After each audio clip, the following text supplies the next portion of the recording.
नमस्कार दोस्तों, मोदी सरकार दे रही है 50,000 रुपये, वह भी आपके बैंक खाते में। अगर आपके पास आधार कार्ड है तो यह 50,000 रुपये आपको मिलने वाले हैं। इसके लिए आपको क्या करना होगा, कैसे मिलेगी यह राशि, कैसे करना होगा आवेदन, आज मैं इसकी पूरी जानकारी देने वाला हूँ। अगर आप भी इस योजना का लाभ लेना चाहते हैं तो लास्ट तक बने रहिए हमारे साथ। अगर आप अपना रोजगार शुरू करना चाह रहे हैं या उसे बढ़ाने की सोच रहे हैं तो इसमें सरकार आपकी मदद करेगी। सड़क के किनारे रेहड़ी पटरी लगाने वाले, ठेले लगाने वाले से लेकर छोटे दुकानदार तक सरकार से 50,000 रुपये लेकर अपना रोजगार शुरू कर सकते हैं। अब तो सरकार इसमें 2% की छूट का ऐलान किया है। कोई व्यक्ति बैंक से 50,000 रुपये तक का शिशु लोन ले सकता है। शिशु लोन आसानी से मिल जाता है। इसमें किसी तरह की गारंटी नहीं देनी होती है।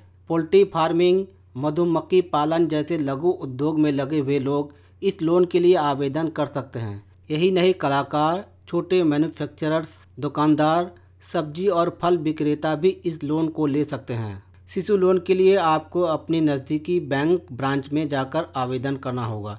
आवेदन के समय व्यापार से जुड़ी जानकारी, आधार कार्ड और पैन कार्ड नंबर देना पड़ता है। महिला के नाम पर आवेदन करने पर लोन मिलने के चांस ज़्यादा होते हैं। बैंक का ब्रांच मैनेजर आपके कामकाज के बारे में जानकारी लेगा और उस आधार पर आपको शिशु लोन मंजूर कर देगा। ऑनलाइन आवेदन कैसे कर सकते हैं? यदि आप शिशु लोन के लिए ऑनलाइन आवेदन करना चाहते हैं तो siddhi.in या udyamitra.in पोर्टल पर जाकर आवेदन कर सकते हैं। यहाँ सबसे पहले आपको अपनी ज़रूरी अमाउंट की जानकारी देनी होगी और रजिस्ट्रेशन करना होगा। इसके बाद आपको आवेदन पत्र भरना होगा और जिस भी बैंक से आप लोन लेना चाहते हैं उसे चुनना होगा।